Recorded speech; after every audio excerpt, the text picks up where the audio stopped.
Magandang araw po sa inyong lahat.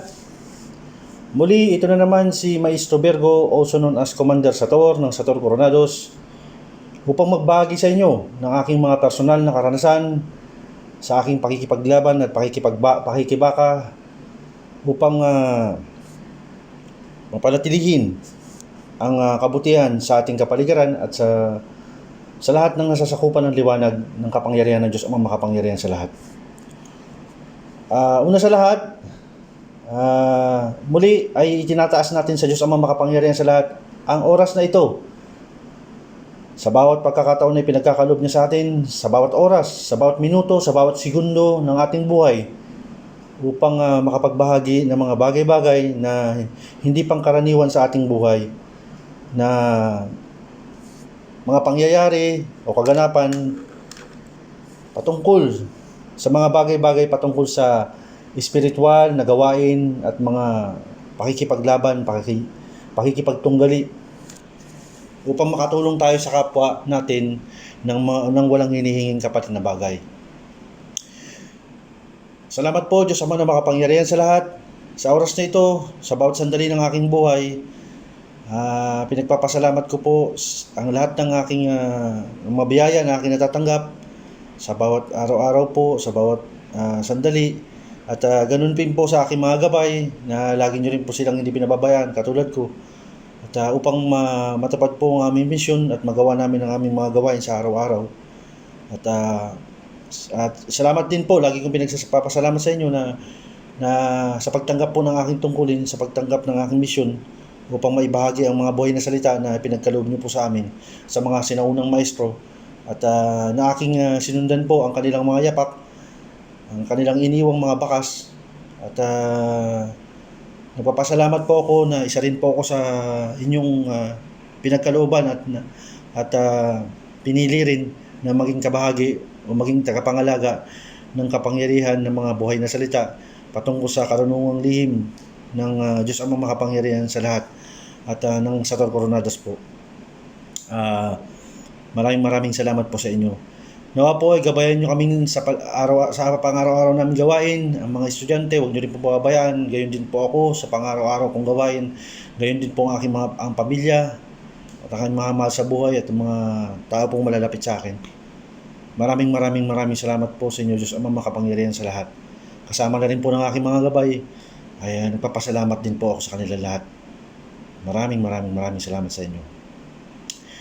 Sa pagpapatuloy ng ating kwento patungkol sa labang kinakaharap ko noong mga panahon ako'y nagsisimula pa lamang, at hindi ko akalain sa buhay ko na pagkatapos ng gamutan patungkol sa aking mga kapatid ay sabi ko nga sa inyo, katulad ng sinabi ko sa inyo, na kahit hindi mo hahanapin yan kusang dumarating sa inyo mga tao sa paligid mo dahil sa kadahilan ng ikaw ay nakapasok na sa spiritual na mundo o pag-aaral ng karunungang lihim ng Diyos Amang Makapangyarihan sa lahat.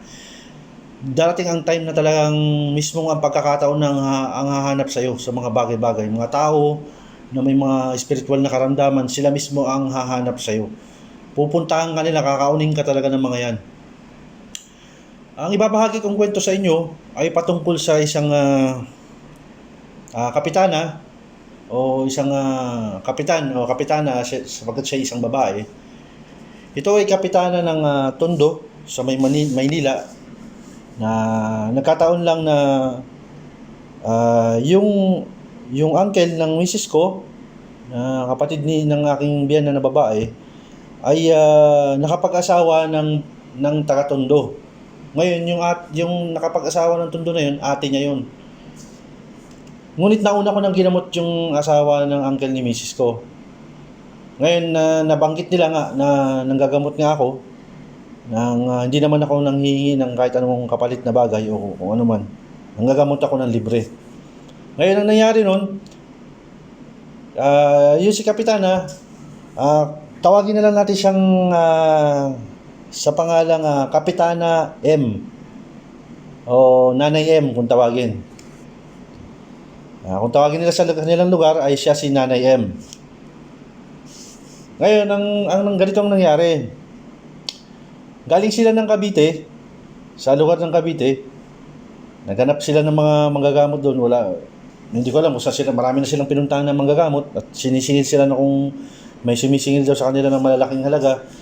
Ngunit hindi naman gumagaling si Nanay M, si Kapitana. Ngayon, dumating sa punto na nabanggit niya ng tiyahin ni Mrs. na ako nga ay ng gamot nga, nanggagamot din. At dumating ang time na habang nasa norte ako, nung time na yun, nagulat ako, isang gabi, bigla silang sumugod sa aming lugar doon. Dahil nga nasa norte ako nung time na yun. Nakasakay sila ng L300 na Mitsubishi na L300 na FB type, yung close van. Yung parang pan-deliver, yung ganoon. Makakita kayo na kulay puti. Di sa makatawid, kinaon nila ako. Pero bago nila ako kinaon, tumawag muna sila na pupunta nga daw sila kasama nila si Kapitana, si Nanay M.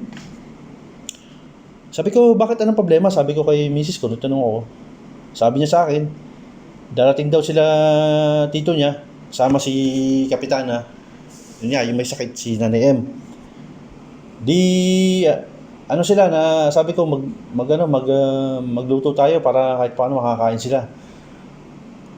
Para pag dumating sila dito prepared naman. Pero sinabi nila na kumain na daw sila sa mga karinderya, on the way na sila kasi malayo kasi ang lugar namin, sa norte kami. So ibig sabihin, kung galing sila ng Cavite, dadaan ng Manila yan, dadaan ng pag ganun, papunta ng norte. So matatagalan sila. At hindi ko pa alam kung anong sitwasyon ni Kapitana nung sinilip ko siya, nung hindi ko pa siya nasisilip nung time na yon.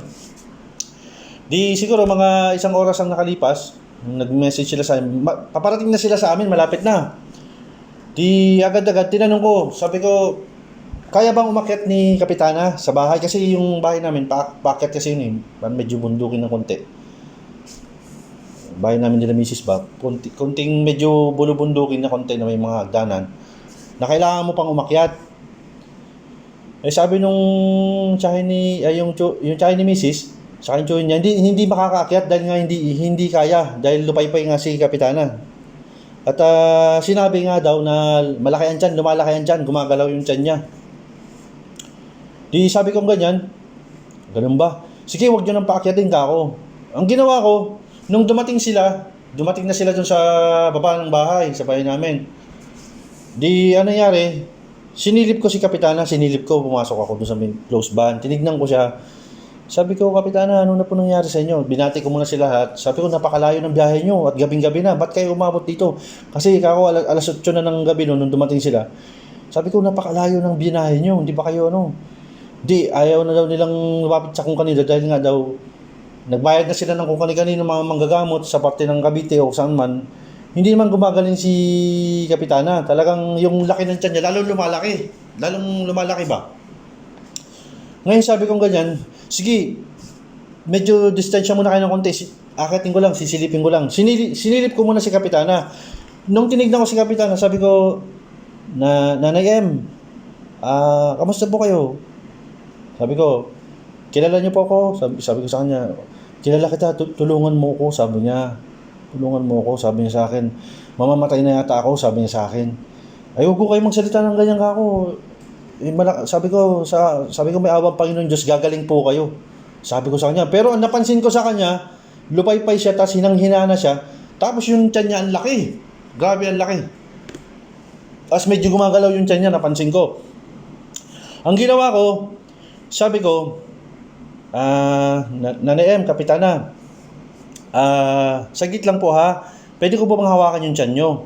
So, ang ginawa ko, hinawakan ko ng kanang kamay ko yung tiyan ni Kapitana. Pero bago ko ginawa yun, dahil alam ko paparating na sila, para sa kaalaman nyo lang, nag-devotion na ako sa sarili ko, nagpoder ako, nagpondo ako, nagbakod ako, at nag-shield na rin ako, nagbalabal na rin ako sa katawan ko. Lahat ng nalalaman ko upang proteksyonan ko yung sarili ko, ginawa ko na. Bago pa man sila dumating. At namili na rin ako ng bond paper sa ballpen. Meron na rin akong ballpen na dala sa bond paper. Ngayon, di hinawakan ko ngayon yung tiyan ni Kapitana. Tapos umusal ako ngayon ng orasyon. Inorasyonan ko yung tiyan niya. Di sabi ko ganyan, Kapitana, saglit lang ho ako, aakyat lang ako sa taas. Ako kasi kailangan kong isulat ka ako kasi isusulat ko. Kinumpirma ko muna kung talagang kasi gusto ko malaman yun, nais ko malaman yun na kailangan kumpirmahin mo rin muna yan kung physical yan o spiritual ang sakit niyan. Mahalaga na makita mo rin. Mamaya, isipin mo, spiritual ba to o physical to? Kasi doon pala mararamdaman mo kung physical man yan o spiritual yan pag sakaling makaharap mo yan. Ang ginawa ko, sabi kong ganyan, akyat muna ako sa taas at kukuha ko ng tubig, uurasyonan ko yung tubig at gagawa ko ng papel. Susulat ko ako doon yung mga kailanganin ko. At hantayin nyo lang ako dyan. Pero binulungan ko na yung tiyan niya. Hinawakan ko na yung tiyan niya. Ngayon, di umakit ako sa taas ng bahay namin. Ang ginawa ko, sinulat ko na sa papel yung mga kailangan kong susi.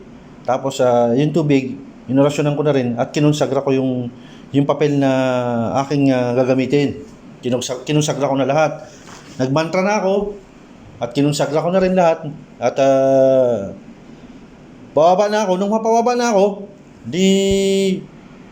nagulat ako nung pagbungad ko dun sa may sasakyan niya sa may likuran kasi yung L300 na yan, yung parang FB type na Mitsubishi na yan. Ang bukasan niya sa may likuran eh. Yung parang close van din yan na sa likuran, parang delivery van. Di pagbukas ko ng ganun, pagkakatok ko, sabi niya ganyan, sabi sa akin, Diyos ko po, sabi sa akin sinabi sa akin ng kapatid ni Kapitana sa kanila tito ni Mrs. Kasi lumabas sila eh. Parang nagmamadali sila lumabas dahil ang bahaw daw ng amoy kasi ito pala si Kapitana umutot ng dalawang beses. Nung pagkaakyat ko, nung binulungan ko na yung tiyan niya, dahil malaki nga, nung umakyat ako sa taas, dahil nga nagano nga ako, nagkonsagra ako ng kapayal ng gamit ng lahat ng kakailanganin ko. Hindi ko alam, umakyat pala ako, doon pala sa baba, may nangyayari na palang kakaiba doon.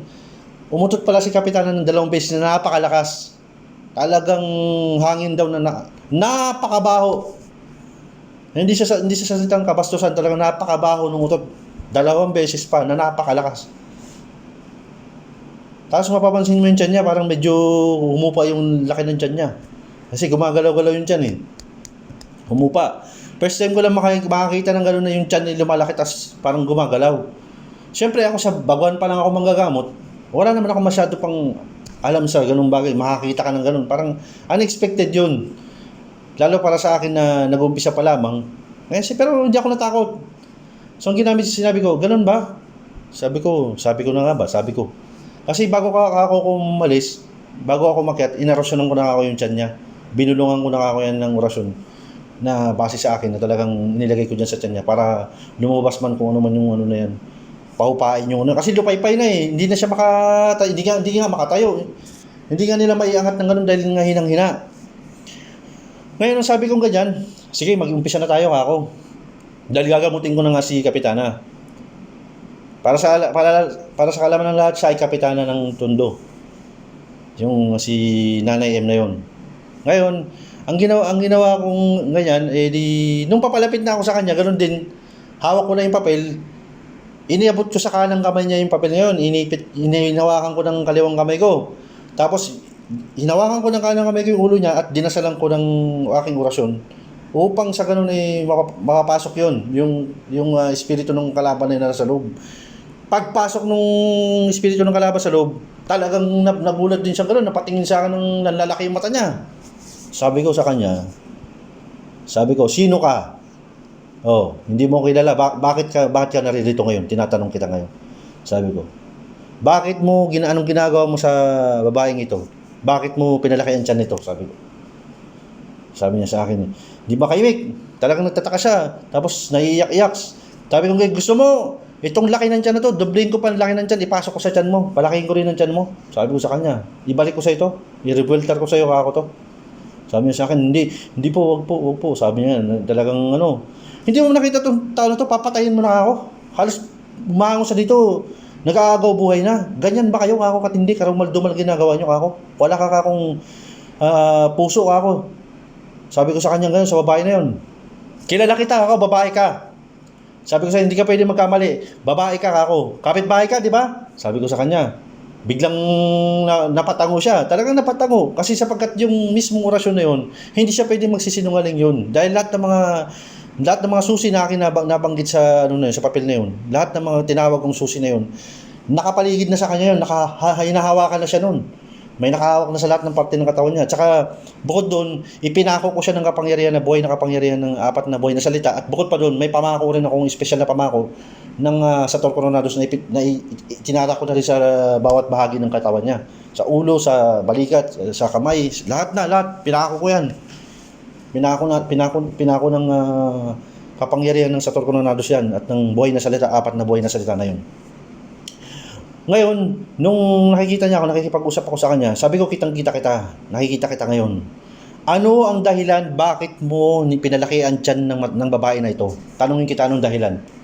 Sagutin mo ako ngayon para bigyan mo ako ng dahilan para hindi rin kita anuhin. Hindi ko tapusin ang buhay mo ngayon, sabi ko ngayon. Kasi syempre ako, nagdaan na ako sa mga ibang gamutan. Hindi naman sa sinasabi ko malakas na yung loob ko, no? Pero pag nakakakita ko ng ganun, lalo na yung ganyan pinapalaki ng tiyan, kakaiba na yan. Para bang gusto mo nang patayin yung tao eh. Sobra na yung kasamaan mo ba? Ngayon sabi ko sa kanya, anong dahilan? Sabi ko sa kanya, bakit mo pinalaki yan? Ang sabi niya sa akin, kasi daw, si Kapitana daw ay palamura. Talagang nagmumura daw talaga. Yung bunga nga ba? Kasi siyempre tayo minsan, siguro si Kapitana, si Nanay M, siguro kasi kahit nasabi mo manirisim niya na o talagang nakagawian niya na magmura, kada magsalita may mura. Ngayon sabi ko sa kanya, dahil sa ganun lang na ginawa mo siya ng ganyan, pinalaking tiyan niya, tapos gusto mo na siyang patayin. Para sa kaalaman ng iba, minsan kasi tayo rin siguro, kapag nakakapagsalita tayo ng mga bagay-bagay, mas masakit kasi yung salita kaysa dun sa physical na masasaktan mo yung isang tao. Mas nakakasugat yung mas malalim ang sugat ng salita kumpara sa physical. Dahil ang physical, naghihilom agad yan. Ngunit kapag salita ang ibinato mo, katulad din mga buhay na salita, talagang pag ibinato mo yan, may pinsalang magaganap yan, talagang kayang puminsala yan kahit napakalayong distansya yan. Parang sinasabi ko, katulad din yan ng normal na salita, na nakakasakit siya ng damdamin sa mga tao siguro sa kapaligiran. Ngunit ganun pa man, kahit nakapagsalita, nakapagbitaw man ng ganun salita, hindi pa rin yun basihan o dahilan para bigyan mo ng sakit itong babae na to at palakihin yung tiyan niya hanggang sa siya'y mamatay. Dahil nung time na yun, alam ko agaw buhay na si Kapitana. Talagang nung gabi na yun, papatayin na talaga siya. Talagang papatayin na.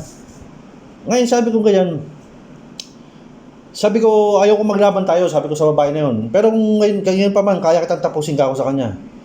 Pero gusto ko ngayon, alisin mo sa katawan niya ako lahat yan. Tanggalin mo ako lahat, damputin mo lahat, lalo sa tiyan niya. Ngayon, tinatanggal niya ganun. Kahit hinang-hina na si Nanay M, yung pagtanggal niya sa kamay niya, hindi yung talagang magalaw mo. Di ba minsan nakakakita kayo yung talagang halos kating-kati, tinatanggal lahat. Hindi, ang pagtatanggal niya talagang, ano na lang, talagang yung hinang-hina na lang ba yung kamay niya, yung parang, dahil nanghihina na nga. Tapos, nung natanggal niya, sabi ko, mangako ka sa Diyos Amang makapangyarihan sa lahat ngayon. Kasi ako sa panuntunan ko kasi hindi ako basta-basta pumapatay agad ng ganun ng walang dahilan talaga na talagang papatayin ko talaga dahil anong pagkakaiba ko, anong kaibahan ko sa mga tao na to kung gagawa ako ng karumal-dumal na ganyan na lahat na makikita ko, lahat ng mga kalaban ko ipapatayin ko. Para sa kaalaman ng iba, ako baguhan nung time na yun at bukod pa doon, yung puso ko ay sa sarili ko talagang yung turo ng Panginoon Diyos sa akin na talagang maging mapapatawad pa rin ako sa lahat ng pagkakataon. Dahil ang batas ng Diyos, ng Panginoon Diyos at lahat ng batas ng karunungang lihim lahat, hindi ko nilagay agad sa kamay ko na talagang kung parang sayang-saya ako na patayin ko agad to. Hindi ganoon. Gusto kong pagpaliwanagin siya anong dahilan, sa anong pagkakataon, bakit mo ginawa ito, anong kasalanan niya sa'yo. Inaalam ko lahat. Dahil mahirap magdesisyon ng isang bagay na kapag tinapos mo yan, talagang ikaw rin ang magdadala sa pagdating ng araw. Pero ganun pa man, nanaig pa rin yung sa aking pagiging bukod sa pagiging baguhan ko at bukod sa ako may takot din sa Diyos Amang makapangyarihan sa lahat, sa Panginoon na gumawa ng mga bagay na hindi ko dapat nilalagay sa aking kamay lahat ng mga bagay-bagay. Pinapaubaya ko pa rin sa Diyos Amang makapangyarihan sa lahat ng pagpapasya. At hindi ko pinangungunahan din ang Panginoon Diyos kasama ng aking mga gabay. Hindi ako nangunguna sa kanila kung anong dapat na gawin na pangunahan ko sila sa ganung pagkakataon. Sapagkat ako ay instrumento lamang na pinagkalooban ng mga ganung bagay. Ngayon sa pagpapatuloy, anong nangyari? Di napaamin ko na yung yung mismong nangungulam kay kapitana. Talagang kitang-kita ko yung itsura ng babae na medyo chubby siya, na singkit na babae na medyo maputi. Sabi ko, kilala niyo ba tong babae na to? Tinanong ko yung mga kamag-anak. Kilala daw nila, kapitbahay nga daw. May binanggit silang pangalan pero hindi ko nababanggitin kung anong pangalan ng babae na yun. Sabi ko, ganito na lang. Alisin mo sa kanya to at mangako ka ako sa Diyos amang makapangyarihan sa lahat. Doon ka mangangako sa kanya na kapag inulit mo pa itong bagay na to, ay buhay mo na ang kapalit. Na ikaw na mismo ang tatapos sa iyong buhay. Na yan ang magiging kasunduan natin. Ngayon, ang sinabi niya, Diyos Ama na makapangyarihan sa lahat, sabi niya ganoon, ako po ay humihingi ng tawad sa inyo at hindi ko na po ulit itong ginawa ko sa babae na to at alisin ko na po sa kanya ito at hindi na po ako babalik sa kanya, hindi ko na po siya babalikan at titigil na po ako sa mga gawain karumal-dumal sa inyong paningin. At sana po patawarin niyo po ako, nagbabalik loob na po ako sa inyo. Yan ang narinig ko sa kanya, sinabi ko sa kanya rin, yan ang sabihin niya. At tuparin niya yung bagay na dahil kapag oras na nahuli kita ulit dyan sa katawan ng ako ni Kapitana, o kahit sino ba, mag-utos ka kung ano man, sigurado ka ako, papatayin ko talaga sa loob niya. Hindi na ako dadalawang salita, hindi na ako dadalawang isip sa inyo. Once na bumalik sa akin itong tao na to, ako sa kanya. Ngayon, sa makatawid, ang nangyari, yun nga, sabi ko, sige, umalis ka na. Alisin mo na yan, umalis ka na dito ako, natanggal niya. Tapos yun, inorasyonan ko yung tubig, pinainom ko kay Kapitana. Nung nainom niya yung tubig, pinagdasal ko siya ng ama namin. Siniguro ko kung talagang nandoon pa, wala na talaga. Tapos ang ginawa ko, yung papel na yun, katulad ng dati, pinatago ko sa kanya yun. Alam niyo yung pagkasabi niya sa akin, maraming salamat daw at nadugtungan yung buhay niya, na ginamot ko daw siya. At nawala na daw yung panghihina ng katawan niya dahil parang mamamatay na siya, naupos na siya ng kandila nung time na yon. Ngunit sinabihan ko siya, Kapitana, Nanay M, huwag po kayong magpasalamat sa akin. Instrumento lamang po ako upang gamutin kayo. Magpasalamat po kayo sa Diyos amang makapangyarihan sa lahat na siyang may kagagawan kung bakit po kayo gumaling. Meron para po kayong purpose sa mundong ito, kaya niya kayo pinagaling. Ngunit kung wala kayong purpose sa mundong ito, talagang wala rin akong kakayahan para kung matatapos kayo, mamamatay kayo ngayong araw na to, talagang mawawala kayo sa mundong ito. Sa kanya po kayo magpasalamat, wag po kasi sa akin. Ganun pa man, sabi niya, salamat pa rin sa'yo. Ngayon ang nangyari, yun na nga, nahawak niya na yung papel at saka sabi ko, pakitago po ito at itabi niyo po itong papel na to at saka payo ko lang po sa inyo ako, Kapitana. Minsan po may mga salita kayo na nakakasakit ng damdamin katulad ng pagmumura. Bawas-bawasan niyo po 'yun. Saka hangga't maaari wag na po kayo magmura. At kung maaari po magsimba po kayo. Unang-una niyong gawin ngayong araw na to pag tayo niyo. Kasi nakatayo na siya eh. Nung una hindi siya makatayo, minsan nakaupo na tapos napapansin mo yung tiyan niya, humupa na yung laki.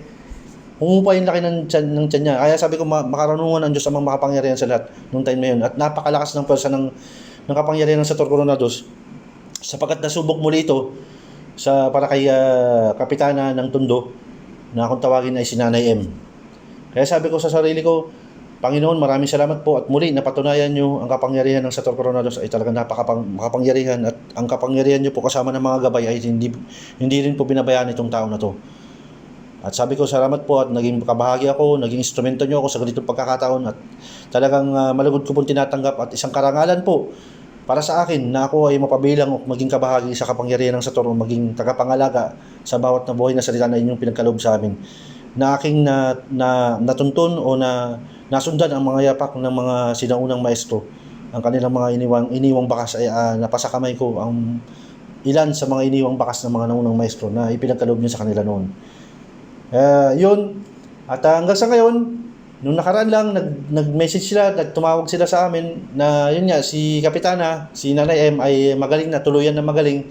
At nagpasalamat siya sa akin, nagpasalamat sa pamilya ko, kay misis ko. Tas yun nga, sabi ko lang na huwag iwawala yung papel, saka bukod doon, manalangin pa rin siya at sa Panginoon Diyos magsimba at magdasal sa araw-araw at iwasan na yung pagsasalita nang minsan nakapagbitaw tayo ng salita na hindi magagandang salita, na tayo nakapagmumura o kung ano man, minsan nakakasakit siya sa damdamin ng ibang tao. Yun ang nagiging dahilan para bigyan din nila ng gumanti sila sa paraan na hindi ka nais-nais. Kaya yan ay isang babala sa sa mga tao rin na huwag din masyado tayong maging mapagbitaw ng mga masasakit na salita na hindi sa paligid natin na hindi rin natin alam. na mahirap din na kapag mamaya gantihan kayo ng kung sino man ay mahirap na. Muli ay nagpapasalamat ako sa inyo lahat at sa Diyos amang makapangyarihan sa lahat sa pagkakataong ito. At ito pong muli si Maestro Virgo, also known as Commander Sator, at nag-iiwan sa inyo ng mensaheng sana ipag-iihan nyo ang pag-aaral nyo, patuloy kayong mag-aral at makikita nyo na paunti-unti may matutuklasan kayo ng mga bagay na habang patuloy kayo nagdidibusyon, may mga bagay kayong matutuklasan na hindi pangkaraniwan sa inyong dating personal na buhay o kung ano man, sapagkat pumapasok na kayo sa spiritual na mundo at unti-unti nyo na tinutuklas ang karunungang lihim ng Diyos ang makapangyarihan salita, ang mga buhay na salita na patungkol sa Sator Coronados. At nag-iiwan din ako sa inyo ng mensahe na hanggat maaari ay ang bawat salita, mas matalim ang salita o mas matalim o mas malalim ang hiwa ng sugat ng mga salita kaysa sa pisikal, at mas matagal maghilom ang mga ganitong mga bagay kumpara sa pisikal na sugat o kung ano man. Tandaan nyo yung mga bagay na yan, na irespeto natin ang bawat isa sa kahit anong kapaligiran o kung ano man. Magrespetohan kayo, magunawaan kayo, magpatawaran kayo. Huwag paiiralin yung galit, huwag paiiralin yung mga ganyang bagay. Hanggat maaari, baguhin ang attitude ng bawat isa. Yun naman po. At muli, maraming salamat sa inyo. At hanggang sa muli. Maraming salamat po.